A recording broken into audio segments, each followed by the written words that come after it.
Happy birthday to you. Happy birthday to you. Hello, আসসালামু আলাইকুম সবাইকে। আজকে ব্লগটা কি নিয়ে এবং কি কি দেখাবো তা তো এতক্ষণে আপনারা বুঝতেই পেরে গিয়েছেন। সো ইরবাজের বার্থডে ছিল আজকে, আর আমি হচ্ছে ওর বার্থডে ডেকোরেশন করার জন্য কিছু জিনিসপত্র নিব, যেটা কেনার জন্য চলে এসেছিলাম চক বাজারে। এইটার ভিডিও আমি ইন ডিটেলসে আপনাদেরকে পরবর্তীতে শেয়ার করব। সো এখান থেকে হচ্ছে ইরবাজের জন্য টুকটাক কিছু নিয়ে নিলাম, যেমন হ্যাপি বার্থডে লেখা, টুপি নিয়েছি, বেলুনস নিয়েছি। সো এই তো আসলে ইরবাজের বার্থডেটা আমার জন্য এত স্পেশাল, আমার কাছে মনে হয় আমার নিজের বার্থডে, মানে আমার বার্থডেটাও আমার কাছে এত স্পেশাল মনে হয় না কখনো। এখন যেরকম আমার কাছে স্পেশাল লাগে ইরবাজের বার্থডে, মানে যদিও আমি ওর বার্থডে কখনো ওইভাবে সেলিব্রেশন করিনি, ও জাঁকজমকভাবে বা পার্টি করে। আমরা জাস্ট নিজেরা বাসায় আমরা সবসময় হচ্ছে ওর বার্থডে সেলিব্রেশন করছি।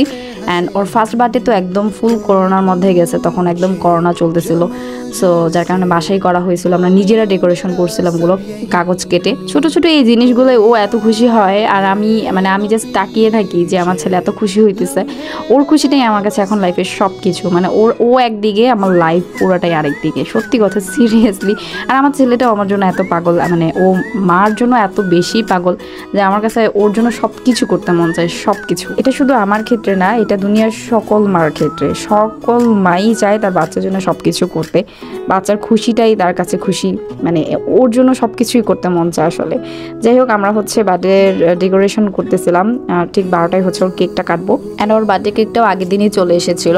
সো সব কিছু মিলিয়ে আমাদের থিমটা ছিল যে ইয়েলো টাইপের, মানে ওর কেকটা যেহেতু এসেছিল ইয়েলো কালার। সো এই তো সব কিছু রেডি, অ্যান্ড আমরা 12টায় হচ্ছে সুন্দর করে সাজুগুজু করে মা ছেলে মিলে কেক কাটবো। ও হ্যাঁ, ইরবাজের এই বার্থডে কেকটা কিন্তু এসেছিল ক্রেভিংস বেস থেকে। সো সবাই পেজটা ফলো করবেন সুন্দর সুন্দর কেক নেওয়ার জন্য, কারণ আপুর কেকের টেস্ট অনেক মজা, আর ডেকোরেশন দেখলে আপনার মাথা নষ্ট হয়ে যাবে। খুব সুন্দর কেকের ডেকোরেশন করে, মানে এই কেকটা আমার কাছে খুবই ভালো লাগছিল, ইরবাজেরও খুব পছন্দ হয়েছিল।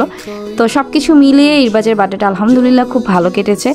তবে হ্যাঁ, একটা জিনিস দিক দিয়ে মনটা খারাপ যে ইরবাজ তার, মানে আমাদের দুজনের পাশে ইরবাজের বাবা থাকলে খুব ভালো হতো। সো ওর বাবা এবারও মিস করলো, আসতে পারিনি, যেহেতু এখন আসলে আগে দূরে ছিল, এখনও দূরেই আছে।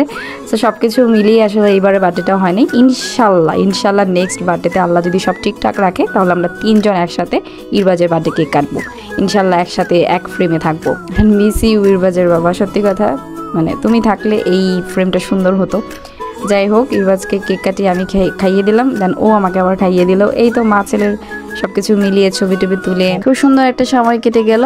সো আজকের ব্লগটা কে কোথা থেকে দেখলেন অবশ্যই কমেন্ট সেকশনে জানাবেন, আর ভিডিওটি ভালো লেগে গেলে প্লিজ আমার পেজটা ফলো করে দেবেন। কেকটা সত্যি অনেক মজা ছিল, চকলেট ফ্লেভারের কেক ছিল। সো নেক্সট ডে হচ্ছে ইরবাজের স্কুলে তো যেতেই হবে। স্কুল শেষে আমার ছেলেকে আমি বললাম যে তুমি আজকে কি খাওয়া বলো, আমি তোমাকে ওটাই খাওয়াবো। সো ওকে হচ্ছে আজাদ কনফেকশনারিতে নিয়ে এসেছিলাম, যেটা হচ্ছে ওর স্কুলের খুব কাছে। সো এখান থেকে ও কী খাবে সেটাই বলতেছিল আমাকে। ও এখানে আসলে বার্গার আর পিৎজাটাই খায়। সো ওর জন্য একটা বার্গার নিয়ে নিলাম, মানে ওর যেটা পছন্দ, আজকে যেহেতু ওরই দিন। সো সবাই আমার ছেলের জন্য অনেক বেশি করে দোয়া করবেন, যেন আল্লাহ তাআলা ওরে নিয়ে খায় দেয়, ও মানুষের মতো মানুষ হতে পারে। শুধু এতটুকুই চাওয়া আল্লাহ তাআলার কাছে। ভিডিওটা কিন্তু খুব দ্রুত এডিট করেছে আমি, ভুল ত্রুটি হলো ক্ষমা দৃষ্টিতে দেখবেন। গতকালকে রাতে যা করা হয়েছে, এর আগে যা কেনাকাটা হয়েছে, অ্যান্ড আজকে সকাল পর্যন্ত ভিডিওটা এডিট করে আমি দ্রুত দিয়ে দিয়েছি। So thanks for watching.